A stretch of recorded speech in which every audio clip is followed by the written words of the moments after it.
There are two kinds of people who disappear in the woods. The first are found. Usually, they're cold, dehydrated, embarrassed, and only a few miles from the trail they thought they had been following. They make the news for a day or two. Everyone breathes a sigh of relief, and life moves on. The second kind are never found at all. No backpack, no footprints, no body, just silence. For years, I assumed those stories had simple explanations. Someone fell into a river. Someone got lost and died where rescuers never searched. Animals scattered what was left. Nature erased the evidence. Forests are vast in different places. People disappear there because the wilderness is unforgiving, not because it's hiding anything. That's what I believed. Then I spent 4 nights alone in the mountains. I only remember 3. The 4th night exists in pieces, fragments. A wet boot standing beside a dying campfire. A flashlight lying 50 feet away with the batteries removed. My backpack hanging from a pine tree nearly 20 feet above the ground.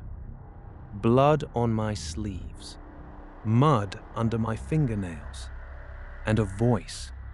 Not a scream, not a whisper.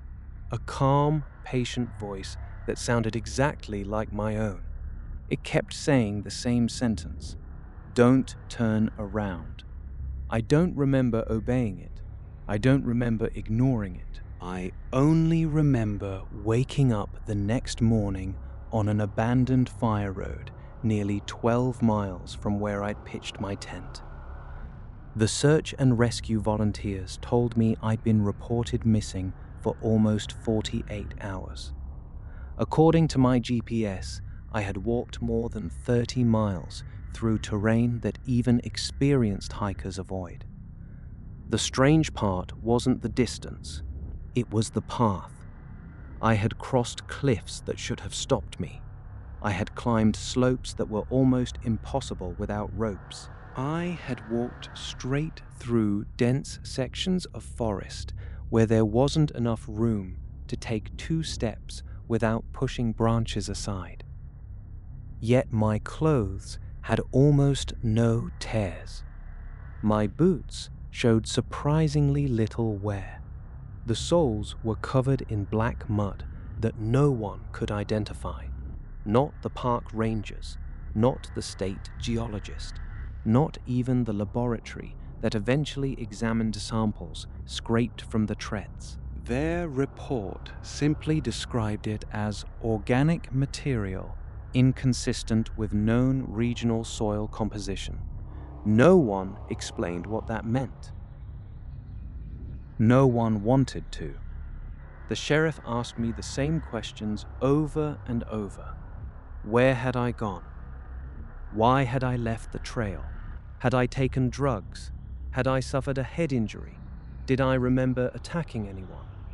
I answered honestly, I don't know. That became my answer to almost everything. I don't know why my compass stopped working. I don't know why every photograph from the 3rd night is completely black, despite the camera functioning perfectly before and afterward. I don't know why my watch was exactly 1 hour and 17 minutes behind every other clock when they found me. I don't know why I came back with someone else's knife in my backpack. A knife that had rusted so badly it looked as though it had spent decades buried underground. The most disturbing question came months later. A detective visited my apartment, carrying a faded photograph inside a plastic evidence sleeve. It showed 6 men standing beside a logging truck. The picture had been taken sometime in the early 1980s. One of the men was circled in red ink. The detective placed it on my kitchen table without saying a word. I stared at it for nearly a minute before looking up.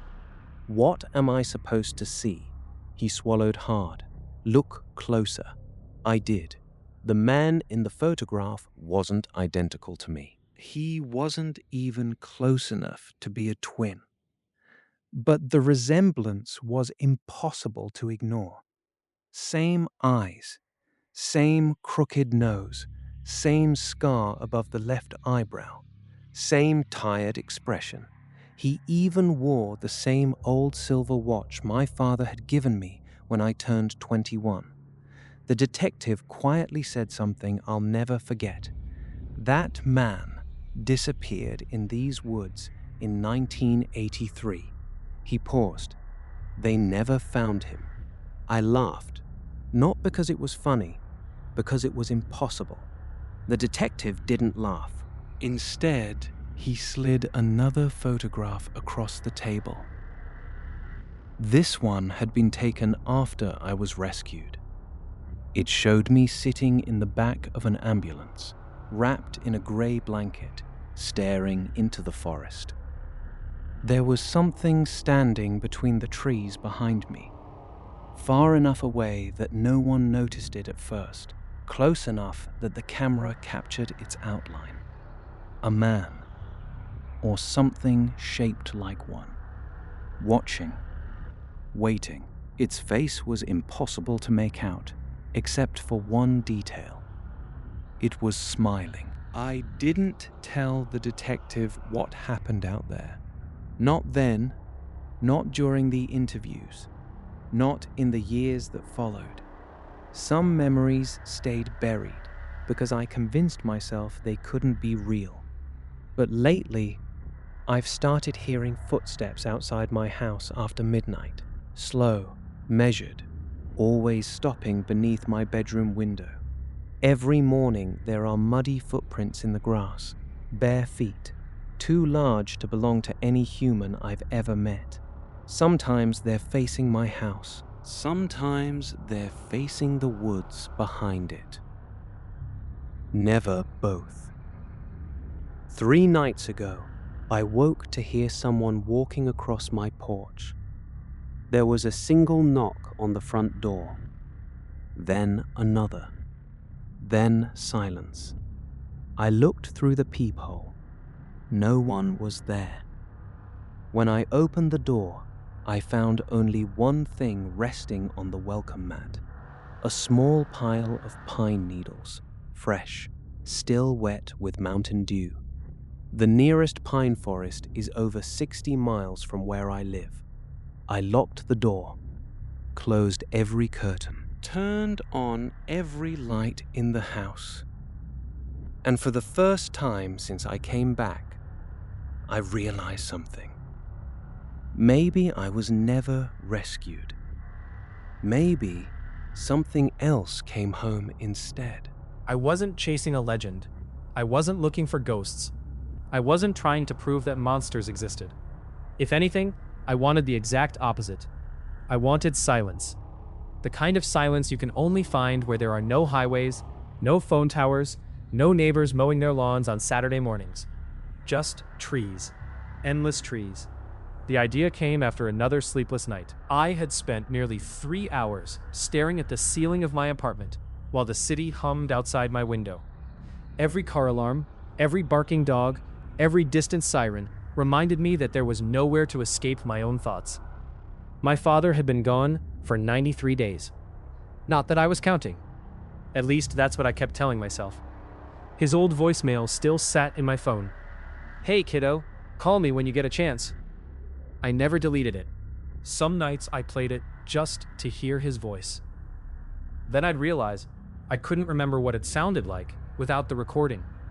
That terrified me more than death itself. So I packed a backpack, not because I wanted an adventure, because I needed to breathe somewhere that didn't remind me of everything I'd lost. A week later, I was driving north through Montana. The highway narrowed into 2 lanes. The 2 lanes became one. The 1 lane turned into cracked asphalt. Eventually, even the pavement disappeared beneath my tires. Dust rolled behind my truck for miles. I hadn't seen another vehicle in over an hour. That was exactly what I wanted. According to the map, an abandoned fire road cut through a section of national forest that had been closed to logging since the late 1980s. The old service road still existed, though barely. Satellite images showed long stretches where young pines had started reclaiming the gravel. Far enough from civilization that I wouldn't hear another person for days. At least, that was the plan. Around noon, I stopped at a tiny gas station that looked older than I was. The faded wooden sign outside simply read, Miller's General Store. Half the letters had peeled away years ago. Inside, the place smelled like old coffee, gasoline, and damp wood. There wasn't much for sale. A few cans of soup, fishing lures, motor oil, sun-faded postcards. The cashier looked to be in his 70s. Thin, gray beard, weathered face. He glanced at the camping gear piled in my cart. Tent? I nodded. For a few nights. He scanned my supplies without looking at me. Where? The old fire road. For the first time, he stopped moving. The scanner hung motionless in his hand. You mean Forest Road 27?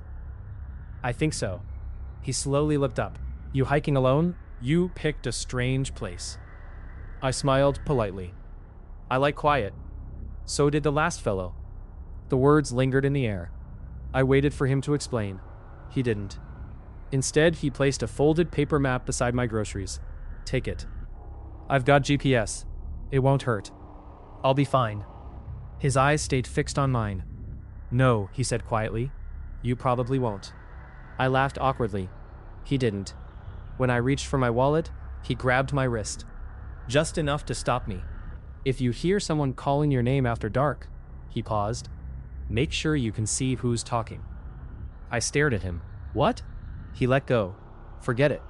I paid, loaded my truck, drove away. For the next 20 minutes, I kept replaying that conversation in my head.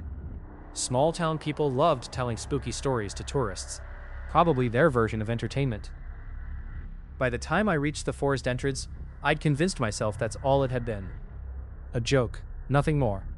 The road narrowed until branches scraped both sides of my truck. Pines towered overhead, blocking most of the afternoon sun. The deeper I drove, the darker everything became. Not because evening was approaching, because the trees were impossibly dense. The forest swallowed light. Eventually, I reached a rusted metal gate, lying crooked in the weeds. Someone had cut the chain years earlier. A weathered warning sign leaned against a stump. Road closed, no maintenance beyond this point. Another sign had fallen face first into the dirt. I flipped it over. Most of the paint had faded away. Only 3 words remained readable. Do not enter. No explanation, no agency logo, no date. Just those words. I stood there for a moment, listening. Nothing. No birds, no insects, no wind. Just complete silence. Forests are never completely silent. I knew that much. Even in winter, there are sounds. Leaves moving, branches creaking, something, anything. Here, there was nothing. It should have bothered me. Instead, I felt relieved. Silence was exactly what I'd come to find. I parked the truck beside the old gate, locked it, shouldered my pack, started walking. The fire road stretched straight ahead like a gray scar through the forest. Grass pushed through cracks in the gravel. Young saplings grew in the middle of the road. Nature was slowly erasing every sign that people had ever been there. 3 miles in, I found the perfect campsite. A small clearing beside a narrow creek. Flat ground, plenty of firewood, enough open sky to see the stars. I pitched my tent, collected water, cooked a simple dinner. As darkness settled over the trees, something inside me finally relaxed. No traffic, no phones, no memories waiting behind every corner, just the crackling fire. Maybe this had been exactly what I needed. Around 9 o'clock, I heard the first strange sound, a single knock. Not loud, just talk, like someone tapping 2 pieces of wood together. I looked toward the trees. Nothing. Probably a branch falling. 5 minutes later, talk. Same sound, same direction. I stood up. Hello? No answer. The beam of my flashlight slid between the pines. Empty. After another minute, I sat back down. The forest stayed silent. Then came a third knock. Closer. Tock. This time it came from behind my tent. I walked around the campsite. Nothing. No footprints. No animals. The creek flowed quietly beneath the moonlight. I told myself it was a woodpecker, even though woodpeckers don't work after dark. Back at the fire, I opened one of the paper maps the old cashier had given me. It wasn't an official park map. Someone had drawn notes all over it with black ink. Most were impossible to read. Rain had smeared the handwriting years ago, but one sentence remained perfectly clear. It had been written across the section where I was camped. If you hear wood knocking, the rest had been torn away. I frowned. Probably another prank. I folded the map and slipped it into my backpack. By 11, the fire had burned low. The temperature dropped sharply. I climbed into my sleeping bag. The forest remained unnaturally quiet. No owls, no coyotes, no crickets, only my own breathing. I don't remember falling asleep. I only remember waking up. My eyes opened instantly. No dream, no noise, just a feeling. The unmistakable certainty that someone was standing outside my tent, not moving, not breathing loudly. Simply waiting. I held my breath. Listened. Nothing. 30 seconds passed. Then I heard it. A slow footstep. Crunch. Another. Crunch. Not circling the campsite, walking straight toward the entrance of my tent. Closer. Closer. Until it stopped less than 3 feet away. The thin nylon wall barely moved in the night breeze. I stared at it, waiting for a shadow, a silhouette, anything. Instead, a voice spoke from the darkness. Soft, calm, almost familiar. Daniel? My blood turned to ice. Only 3 people ever called me Daniel. My father, my ex-girlfriend, and my older sister. My father was dead. My sister lived over 1,000 miles away. There was absolutely no reason for anyone to know my name. The voice came again, a little louder this time. Daniel. Then, after a long pause, open the tent. I didn't answer. Every instinct in my body screamed the same thing. Stay absolutely still. Outside, something shifted its weight. Then I heard a smile in the voice. You don't recognize me. It sounded almost exactly like my father. For a long time, I didn't move. Not because I was afraid, because my brain refused to accept what I had just heard. It couldn't be my father. He had been buried 3 months earlier. I had watched them lower the coffin into the ground. I had thrown the first handful of dirt onto the lid. I'd stood there until everyone else had left. There was no room for doubt. Dead people don't stand outside tents in the middle of the night. I convinced myself I had imagined it. Grief does strange things to people. I'd read that somewhere. People hear familiar voices, see faces in crowds, catch glimpses of loved ones in reflections. Maybe isolation was making it worse. Maybe exhaustion had finally caught up with me. I closed my eyes and forced myself to breathe slowly. In, out, in, out. After several minutes, I heard footsteps again. Except this time, they were moving away. Crunch. The sound grew fainter until it disappeared into the trees. I waited another hour before gathering enough courage to unzip the tent. The zipper sounded impossibly loud. The forest remained silent. I stepped outside with my flashlight clenched in both hands. Nothing. The fire had almost burned itself out. The creek reflected pale moonlight. Every tree stood exactly where it had before. I swept the beam across the campsite. No animals. That last part bothered me. The ground around my tent was soft from the afternoon rain. If someone had stood there, there should have been tracks. Instead, the dirt was perfectly smooth, almost untouched, except for mine. I walked in widening circles around the clearing. Nothing. Eventually I laughed under my breath. "You scared yourself," I muttered. "That's all." The sound of my own voice made me feel ridiculous. I returned to the tent, kept the flashlight beside my sleeping bag. Sleep came in short fragments after that. Every hour I'd wake suddenly, listen, hear nothing, then drift off again. Morning arrived with gray skies and cold air. The silence remained. That was the first thing I noticed, even before opening the tent. No birds, no squirrels, no insects buzzing around the creek. It felt wrong. Forests wake up before sunrise. This one never seemed to. The fire had become white ash. Everything looked normal, until I noticed the coffee mug. I'd left it beside the fire ring the night before. Now it sat on the opposite side of camp. Clean, perfectly clean. I frowned. Maybe I'd moved it and forgotten. Possible. Then I noticed something else. My folding chair faced the woods. I'd left it facing the fire.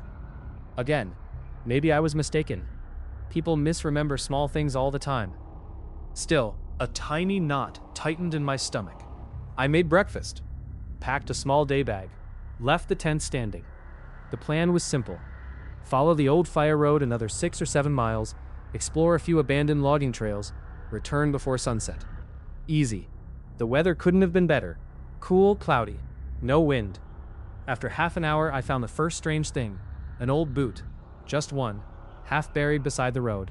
The leather had rotted away decades earlier. Tree roots had grown through it. I crouched for a closer look. There were still fragments of the sole attached. Whoever lost it hadn't done so recently. A few hundred yards farther, I found another.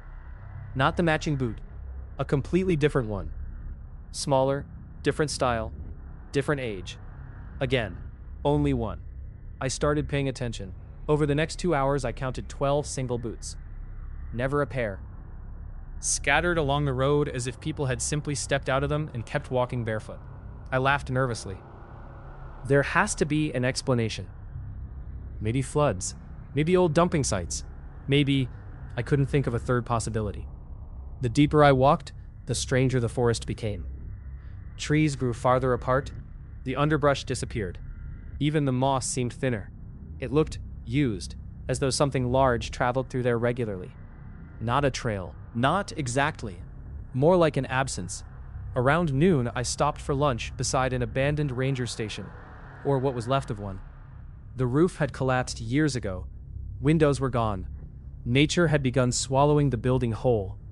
Curiosity got the better of me. Inside, dusty filing cabinets lay overturned. Broken furniture covered the floor. A faded calendar still hung on one wall. I walked slowly through the ruins. Someone had spray-painted the inside, years after the building had been abandoned. Most of the words had faded beyond recognition. One message remained. Large black letters stretched across the far wall. "It doesn't chase you." Below it, in smaller handwriting, "It waits for you to stop." I stared at the words longer than I should have. Probably teenagers. The place looked perfect for urban explorers. Still, something about the message unsettled me, not because of what it said, because of how carefully it had been painted. No jokes, no signatures, no drawings, just that sentence. As I turned to leave, I heard footsteps. Outside. Heavy, slow. Crunch, crunch, crunch. Someone was walking across gravel. Finally, another hiker. Relief washed over me. "Hello?" I called. No answer. The footsteps continued. Crunch, crunch, crunch. I stepped outside. The road stretched empty in both directions. The footsteps stopped immediately. I listened. Nothing. Not even an echo. My heart began beating faster. Seriously? I turned in a slow circle. Trees, road, ruins. No movement anywhere. Then, crunch, behind me. I spun around. Empty. The sound had come from directly behind my shoulder, close enough that I should have seen whoever made it. Instead, nothing. I backed away from the station. The feeling returned, the same one I'd felt outside the tent. Someone was nearby, watching. I started walking faster. The footsteps resumed. Not ahead, not beside me, behind me. Always behind me. Crunch, crunch, crunch, exactly matching my pace. When I sped up, they sped up. When I slowed down, they slowed too. Finally, I stopped completely. Silence. No extra step, no delayed movement. Whatever had been behind me had stopped at the exact same moment. A chill spread across my neck. I forced myself not to look back immediately. Instead, I counted. 1, 2, 3. Then I turned. No person. No animal. Just the empty fire road disappearing between endless walls of pine. I stood there for nearly 5 minutes. Nothing moved. Finally, I laughed again. Only this time, it sounded forced. The walk back to camp felt much longer. Every few minutes, I'd glance over my shoulder. Every time, nothing. By late afternoon, dark clouds rolled over the mountains. Rain began falling, soft at first, then harder. I hurried the last mile. When my campsite came into view, I froze. Someone had been there. The fire pit had been rebuilt, not lit, rebuilt. Every stone carefully stacked into a perfect circle. I had scattered several while cooking breakfast. Now they were arranged more neatly than before. My backpack still sat inside the tent. Nothing appeared stolen. But one object rested neatly in the center of the fire ring. A pine cone, standing upright, balanced perfectly on its base. Pine cones don't stand like that. I walked closer. Something was carved into it. One word. Fresh. Deep enough that pale wood showed beneath the bark. Turn. I stared at it, confused. Then a drop of rain landed on the carving. Then another. The pine cone slowly tipped over. As it rolled across the ashes, I noticed something else beneath it. A footprint. Bare. Far larger than any human foot I'd ever seen. It wasn't just long. It was unnaturally narrow. The toes were too thin, too elongated, almost like fingers. I knelt beside it. The mud was still wet. Whatever had left the print had been here only minutes earlier. My pulse hammered in my ears.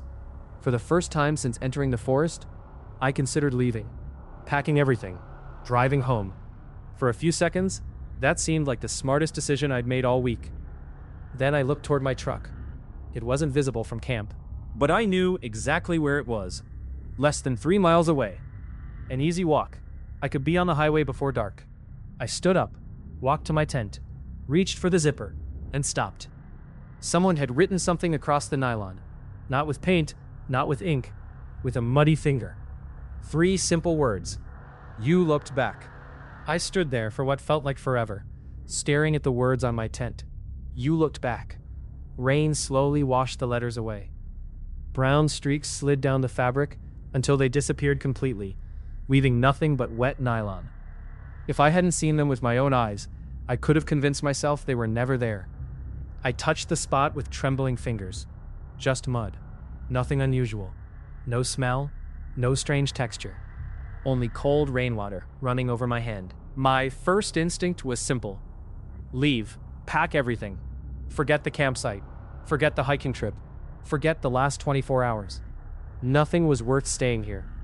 I shoved my sleeping bag into my backpack without folding it. The tent collapsed into an untidy bundle. Cooking gear, flashlight, extra batteries.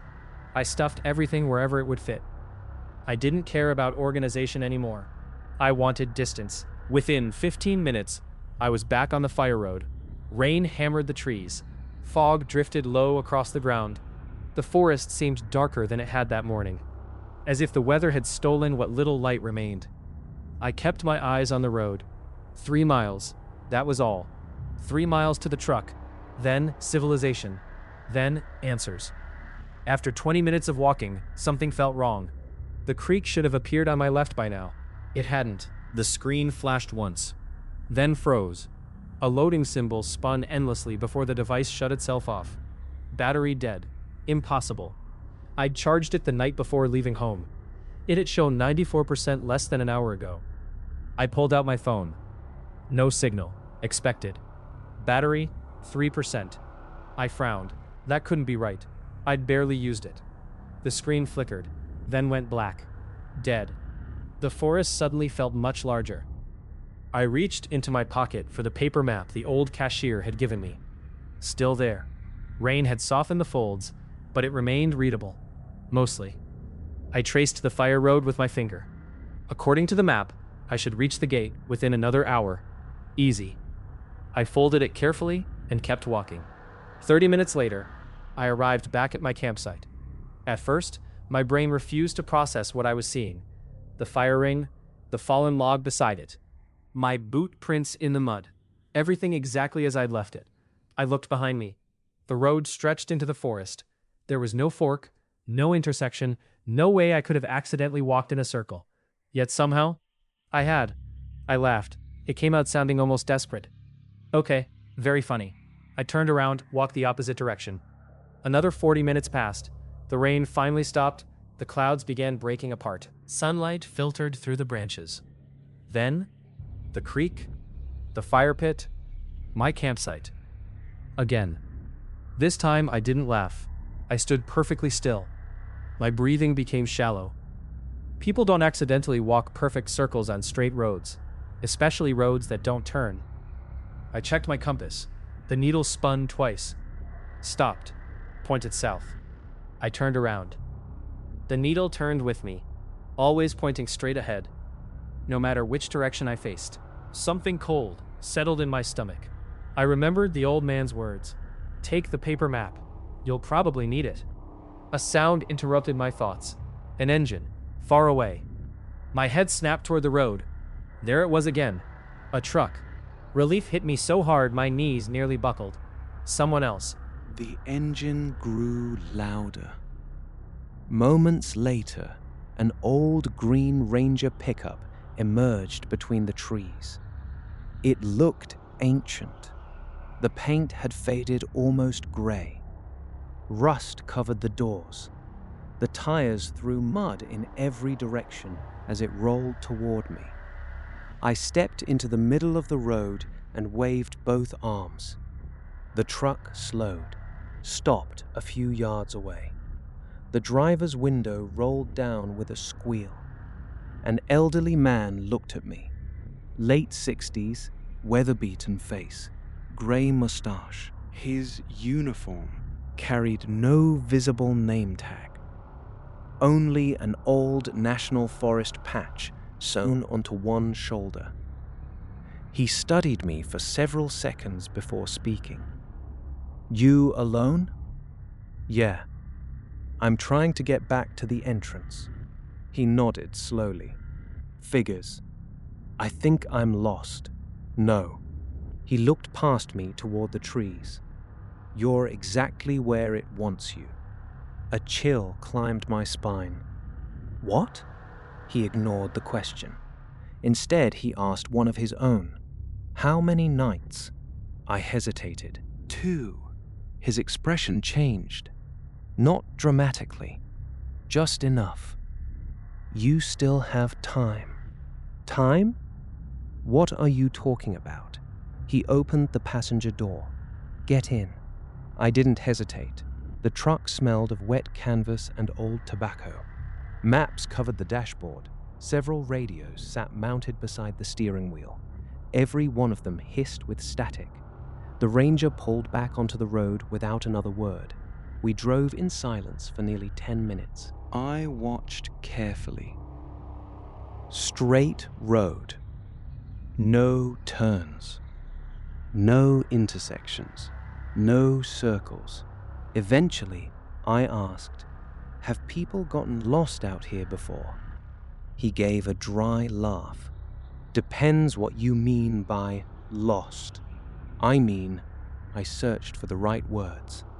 They disappear. He nodded once. Sometimes. But why? No answer. Instead, he pointed toward the trees. You see that? At first I didn't. Then, between the trunks, A man, standing perfectly still, too far away to make out his face. Just watching us. I leaned closer to the window. Hunter? The ranger didn't even look. No. The figure vanished behind a tree. Gone. I frowned. I think someone. I know. You saw him? I saw enough. The truck accelerated. I twisted around to keep looking through the rear window.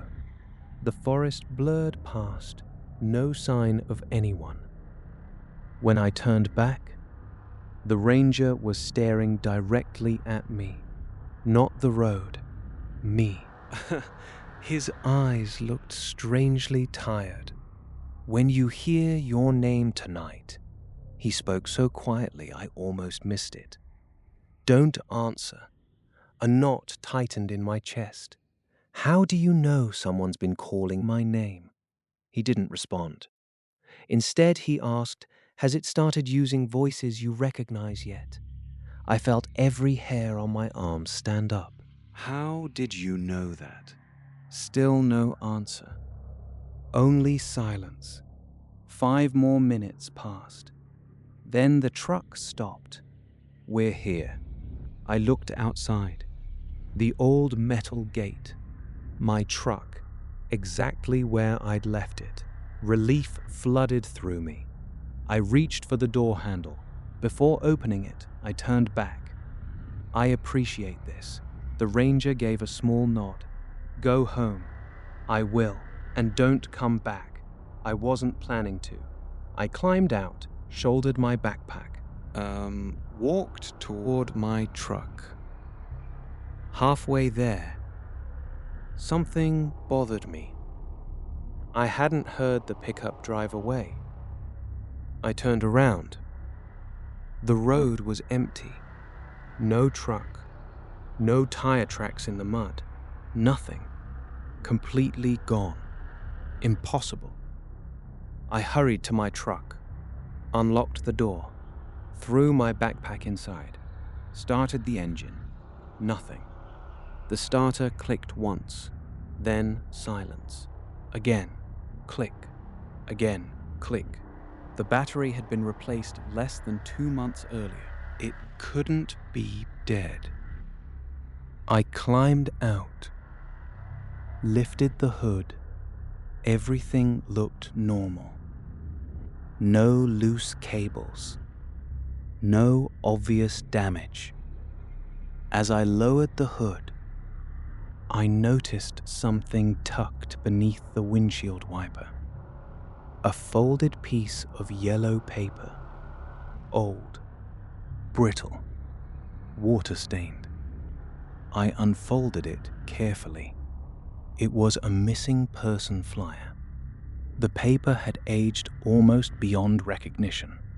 The photograph showed a man wearing a forest ranger uniform, gray mustache, weathered face, late 60s. Exactly the man who had just driven me to the gate. Across the top, faded red letters read, "Missing." Below the picture, Ranger Thomas Whitaker. Last seen, October 14th, 1998, Forest Road 27. I felt the blood drain from my face. At the bottom of the flyer, someone had handwritten one sentence in black ink. The handwriting looked shaky, as if written by an elderly person, or someone very afraid. If he offers you a ride, don't let him stop. For nearly a full minute, I couldn't breathe. The missing person flyer trembled in my hands. I looked from the faded photograph to the empty road, then back again. The face was unmistakable. Same deep lines around the eyes, same thick gray mustache, same National Forest uniform, same tired expression. There was no possibility of coincidence. I had spent almost 20 minutes inside that truck. I had spoken to him. He had answered my questions. He had driven me here. Yet according to the flyer, he had vanished 28 years earlier. I crumpled the paper and threw it into the passenger seat. No, I actually said the word out loud. No, there had to be another explanation. Maybe someone had played an elaborate prank. Maybe it was an old photograph of a ranger who had later returned. Maybe. I stopped. I didn't believe any of those explanations. Not really. I climbed back behind the wheel, turned the key. The engine coughed. Once, twice, then roared to life. A wave of relief swept through me.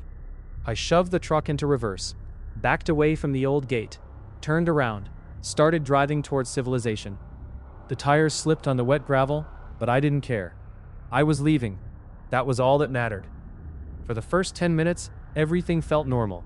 Trees, mountains, rainwater running through roadside ditches. Maybe I'd had some kind of breakdown. Stress, grief, isolation. Maybe my brain had simply filled in the gaps. Then I noticed the odometer. I had driven almost 11 miles. The gas station should have appeared by now. Instead, the forest looked exactly the same. Same trees, same bends in the road, same broken guardrail I'd passed twice already. I frowned. Impossible. Another 5 miles. Still nothing. No houses, no power lines, no side roads. Just endless forest. The fuel gauge dipped lower. I pulled over, stepped out. The air smelled wrong. Not like wet pine, not like rain. There was another scent underneath it. Sweet, rotting. Almost like fruit left in the sun too long. The forest was silent. Again, not a single bird, not even the wind. I walked a few yards away from the truck. Something caught my eye. A mile marker. Weathered wood, white paint peeling away. Mile 13. I stared at it. I didn't remember passing 12. Or 11. Or 10. Maybe I'd simply missed them. I climbed back into the truck. Another 15 minutes passed.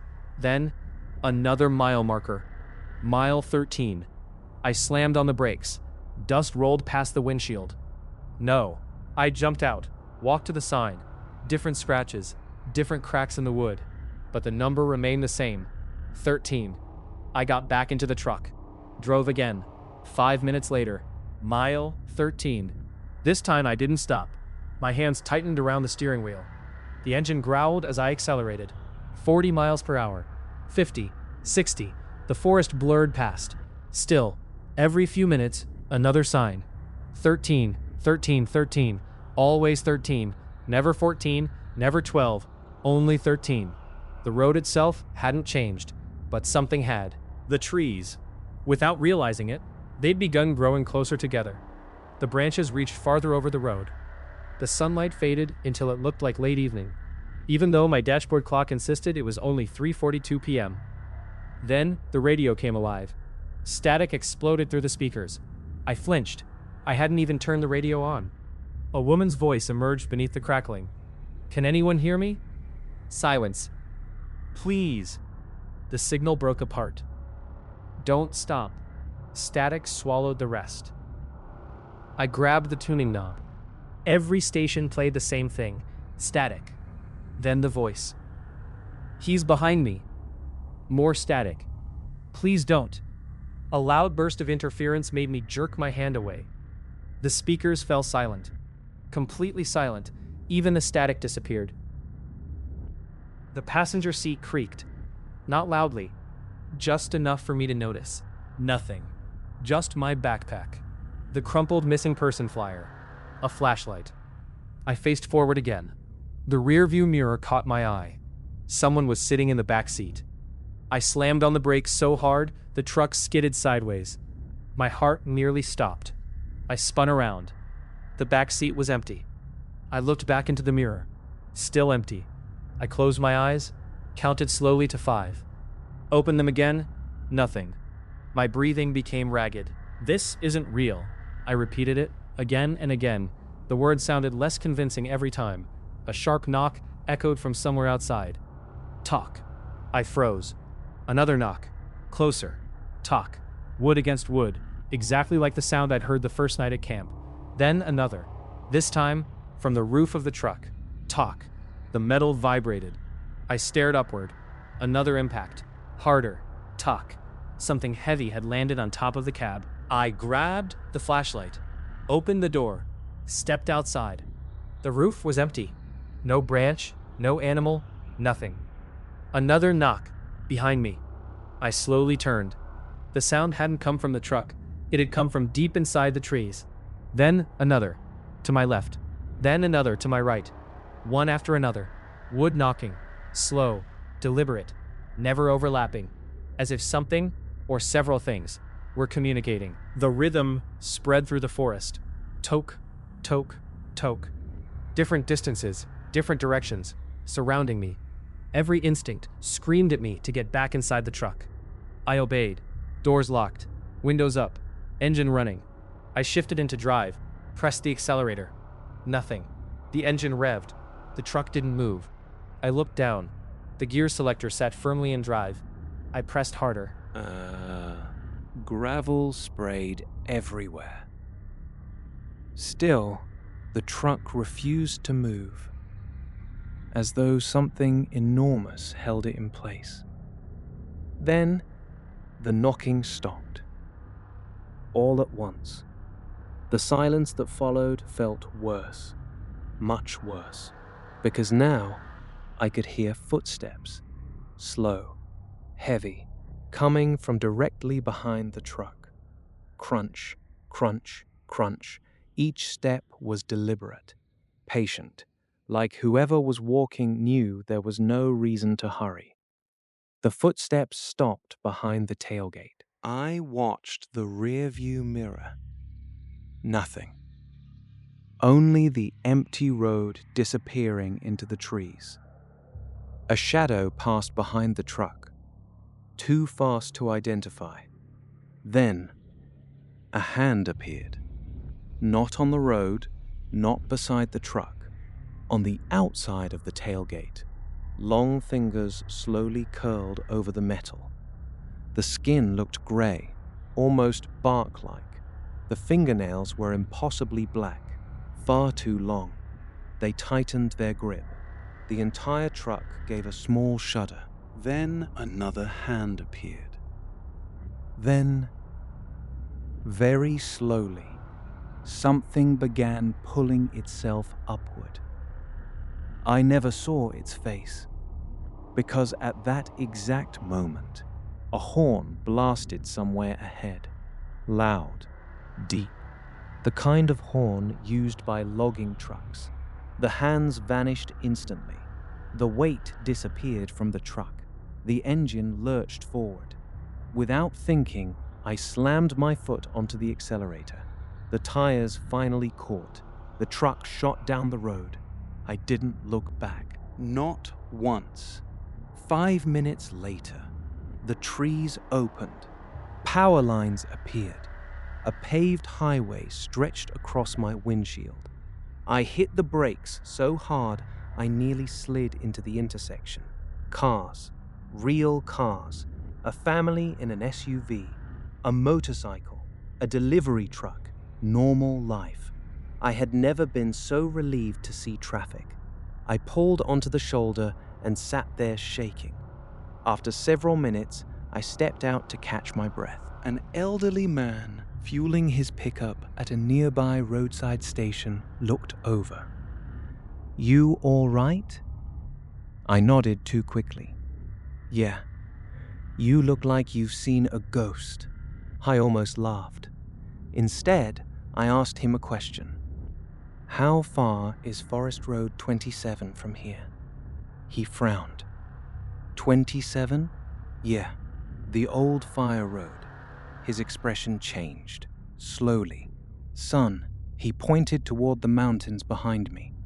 "There hasn't been a Forest Road 27. He hesitated. "For over 30 years. I felt the world tilt beneath my feet." "What do you mean?" "It washed away in a wildfire." He looked at me carefully. "Whack in 1994. He nodded toward my truck. "You couldn't have come from there." I turned toward the mountains. A thin wall of smoke drifted above the distant tree line. The old man followed my gaze. "Funny thing," he murmured. "There hasn't been a fire up there in decades." Then he looked back at me. "So, where did all that ash on your truck come from?" I looked at my truck. For the first time since reaching the highway, I actually saw it. The entire driver's side was covered in grey ash, not road dust, not mud, ash, fine enough to smear beneath my fingertips like powder. The hood looked as if it had been parked beside a wildfire. The windshield carried long streaks where the wipers had dragged ash instead of rainwater. Even stranger, the ash hadn't settled evenly. It formed long, vertical streaks, almost as though dozens of dirty hands had slid down the sides of the truck. I stared without saying a word. The old man beside the gas pump shifted uneasily. "You sure you're all right?" I nodded automatically. Yeah, it was a lie. Nothing about me was all right anymore. The sheriff's office sat 20 miles down the highway, a squat brick building with 2 patrol cars parked outside. I wasn't planning to go there, but I needed someone to tell me I was losing my mind. I needed a rational explanation. Inside, the waiting room smelled of coffee and old paper. A deputy behind the reception desk looked up from his computer. "Can I help you?" I hesitated. How was I supposed to explain any of this? "I think I got lost in the forest." He smiled politely. "Happens all the time." "I found an old ranger." "What ranger?" "I don't know his name. He drove me out." The deputy's smile faded. "Where?" "Forest Road 27. He stared at me for a second, then stood. "I'll get the sheriff." 5 minutes later, I sat across from Sheriff Alan Brooks. He looked to be in his early 60s. Broad shoulders, white hair, eyes that seemed permanently tired. He listened without interrupting while I explained everything: the campsite, the voices, the ranger, the truck, the mile markers, the knocking, the strange hands. When I finished, the office stayed silent. Finally, he leaned back. "You said the ranger never told you his name." I reached into my backpack. The missing person flyer was still there. I placed it on his desk. "That's him." The sheriff picked it up. His face changed immediately. Not surprise, recognition. He sighed. "I was hoping you'd never see this." My heart skipped. "You know him?" "I knew him," he corrected himself quietly. "Thomas Whitaker. He disappeared." The sheriff nodded. "I was a deputy back then. He vanished during a search." "Searching for what?" "People." "What people?" He rubbed his forehead. "There were 6 missing hikers over 3 summers. They all disappeared along the same stretch of forest, Road 27. I swallowed. They were never found. Not officially." "What does that mean?" He opened a drawer, pulled out a thick folder. The edges of the papers had turned yellow with age. He slid several photographs across the desk. Old campsites, abandoned backpacks, sleeping bags, coolers. Everything exactly where it should have been, except no people. One photograph made my stomach tighten. A campsite, tent still standing, campfire burned out, coffee mug beside a folding chair. The scene looked painfully familiar, because it was. It was my campsite, exactly where I'd stayed. Only the photograph had been taken in 1998.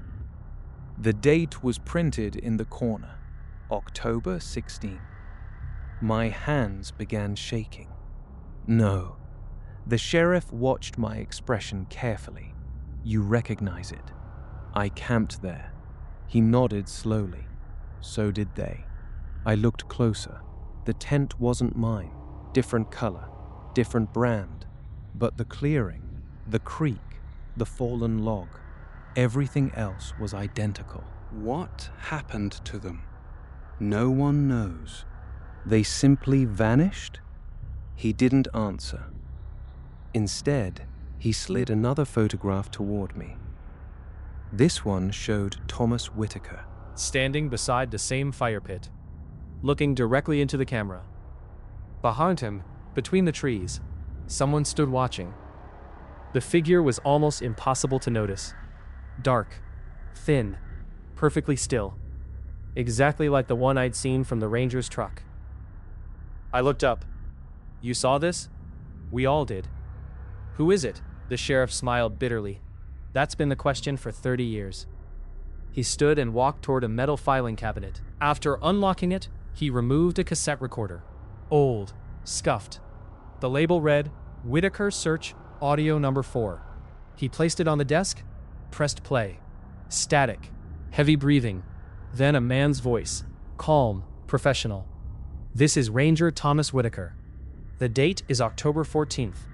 I'm approximately 4 miles beyond Fire Road 27. Branches cracked beneath footsteps. The ranger continued speaking. I'm following fresh tracks. They don't appear human. A pause. I've located another abandoned campsite. More footsteps. Static. Then, knocking. 3 slow wooden knocks. Exactly the sound I'd heard. Toke, toke, toke. The ranger stopped walking. What was that? Silence. Then, a voice, barely audible. Tom. The sheriff glanced at me. I looked back at the recorder. The ranger spoke again. My wife? No. Static burst across the tape. Then the same voice. Closer. Tom. Another pause. The ranger whispered, That's impossible. The tape crackled violently. The next sound made every muscle in my body lock. Footsteps, slow, heavy, coming closer. Then, the ranger spoke one final sentence, almost too quietly to hear. It knows my name. The recording ended. Silence filled the office. Neither of us spoke for nearly a minute. Finally, I asked, What happened after that? The sheriff looked toward the window. They found his truck.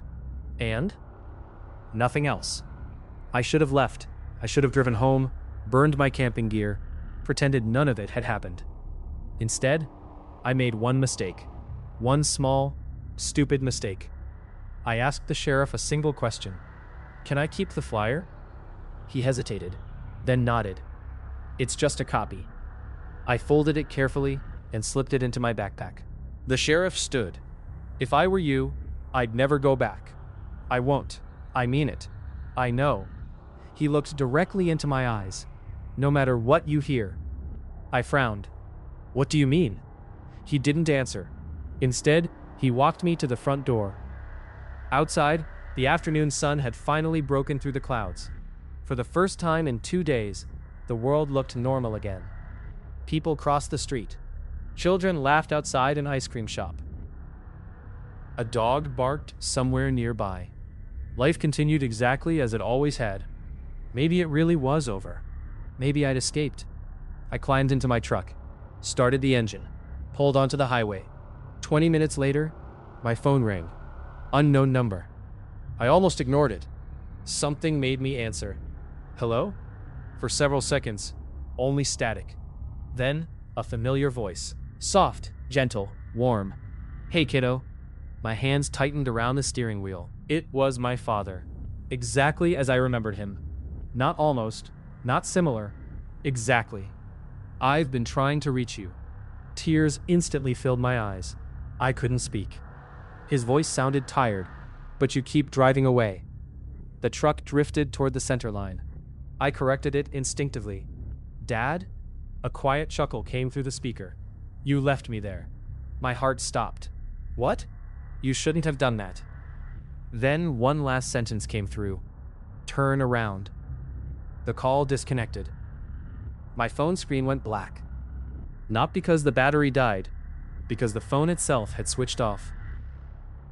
At that exact moment, Every dashboard light in the truck flickered. The radio turned on by itself. Only one sound came through the speakers. 3 slow knocks. Talk, talk, talk. Then, from the empty back seat, someone whispered, "You should have listened. For 3 days, I barely slept. Every sound outside my house made me freeze. Every passing car, every branch scraping against the roof, every creak in the walls after midnight. I kept telling myself it was over. I had left the forest.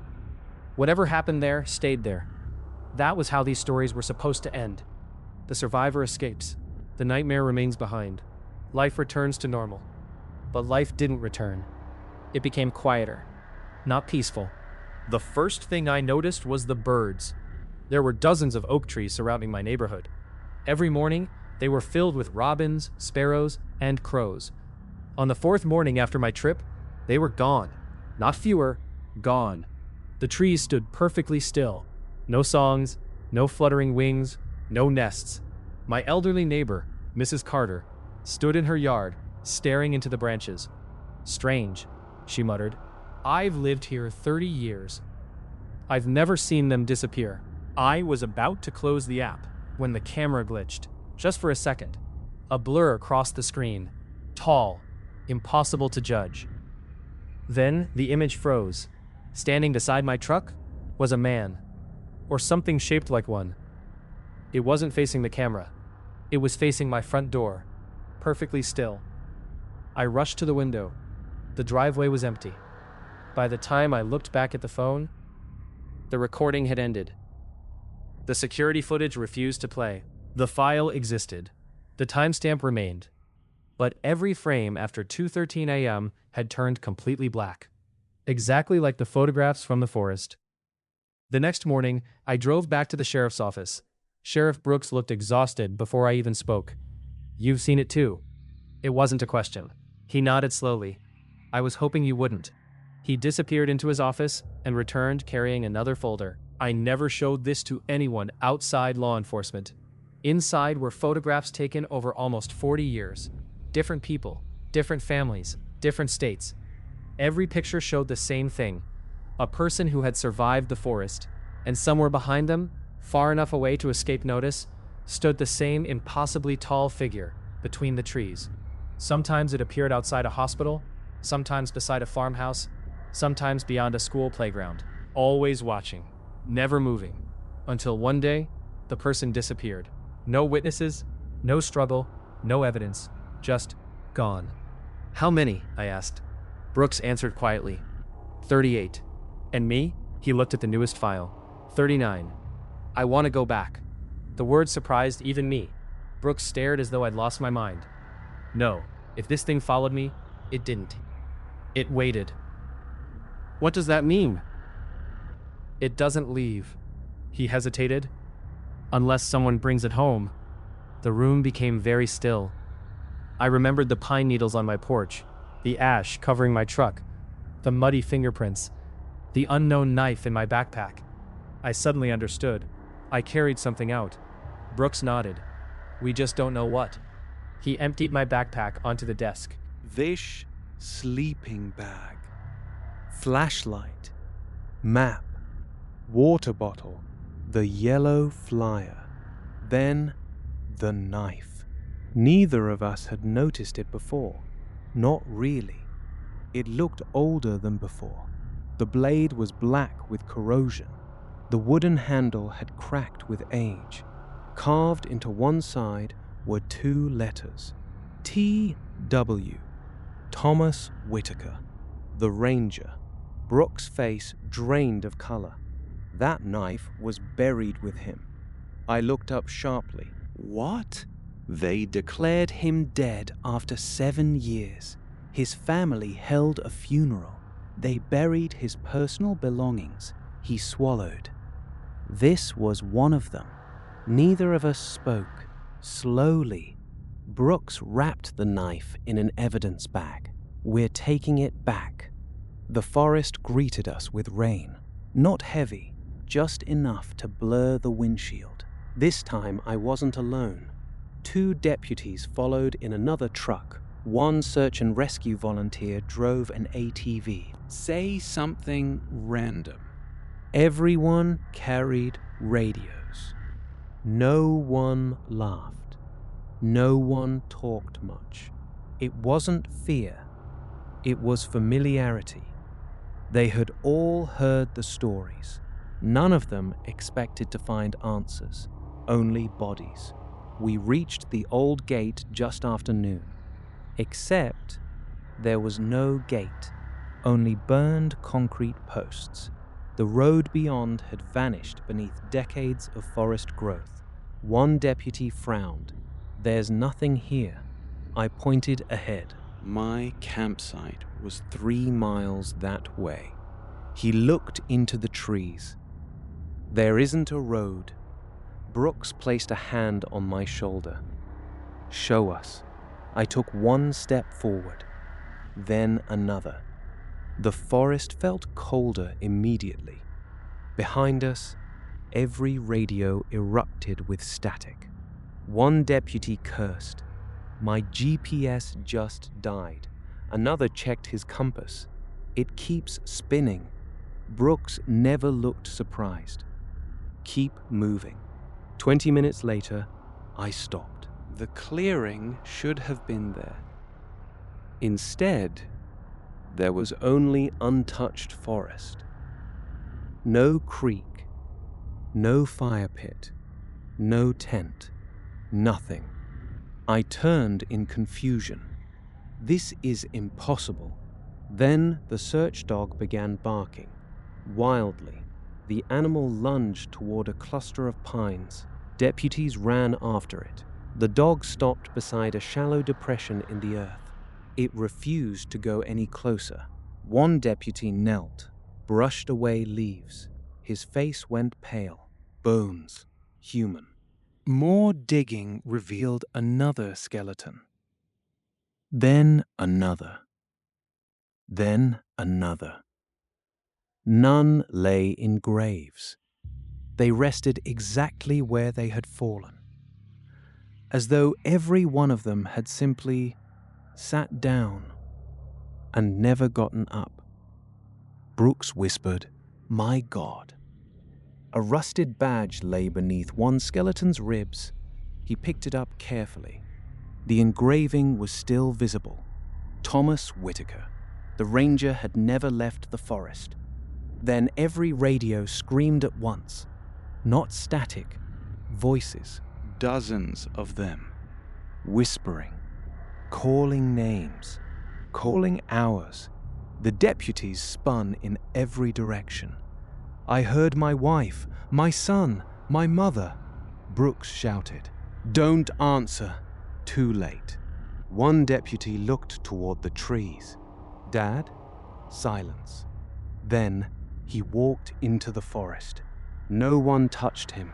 No one pulled him. He simply walked between the pines and disappeared. We chased after him. 10 seconds, 20, 30, he was gone. The forest had swallowed him. Without a sound. Behind us, something knocked. Tock. Then another answer came from deeper in the trees. Tock. Then another, and another, until the entire forest was talking. No one moved. The knocking rolled through the forest like distant thunder. Tock. A pause. Tock. Then dozens more answered from every direction. The deputies stood frozen, their radios hissing with overlapping voices. Some were crying. Some were whispering names under their breath. Sheriff Brooks grabbed my shoulder so hard it hurt. "Don't listen. I'm not. You already are." I realized he was right. Beneath the knocking, beneath the static, Someone was speaking. not loudly, not clearly, just enough for my mind to recognize familiar words. "Hey, kiddo." My father's voice, closer than before, not from the trees, from inside my own head. I clenched my fists until my fingernails cut into my palms. The voice faded for a moment. Then the search dog let out a terrified yelp. It tore free from its handler and bolted into the woods. Its barking stopped almost instantly. Silence. The kind of silence that makes your ears ring. Brooks slowly drew his revolver. "I've spent 30 years chasing this place," he said quietly. "I don't think we're supposed to leave." Before I could answer, one of the deputies shouted. There, between the pines, stood a figure, far too tall, thin enough to disappear behind a tree trunk. Its arms hung unnaturally low. Its head was tilted at an angle no human neck should allow. It wasn't hiding. It wanted us to see it. No one fired. No one even breathed. The figure took one slow step backward, then another, always watching us, as if inviting us to follow. "We're leaving," Brooks ordered. "Now." Nobody argued. We backed toward the old road without turning around. The figure remained between the trees, matching our pace. Never closer, never farther away. Always the same distance. Then, suddenly, it smiled. Not with teeth, with movement. Its face split wider than any human mouth could. The deputies broke. One ran. Another screamed. The forest exploded with knocking. Tock, tock, tock, tock, tock. Every tree seemed alive. Branches shook though there was no wind. Voices called from every direction. Parents, children, friends, people who couldn't possibly be there. Brooks shoved the evidence bag containing Whitaker's knife into my hands. "Take it." "What?" "It doesn't want you. It wants that." The realization hit me instantly. The pine needles, the ash, the voices. The thing had never followed me. I'd carried something that belonged to it. I looked at the knife, the initials, T.W. Thomas Whitaker had taken it into the forest. I had brought it back out, and whatever lived there had come looking for it. Without another thought, I ran toward the depression where Whitaker's remains had been found. The knocking intensified. The ground seemed to vibrate beneath my boots. The figure appeared again. Closer now, still impossibly silent. I dropped to my knees beside the skeleton. "I'm sorry," I whispered. My hands shook as I placed the knife beside the rusted ranger badge.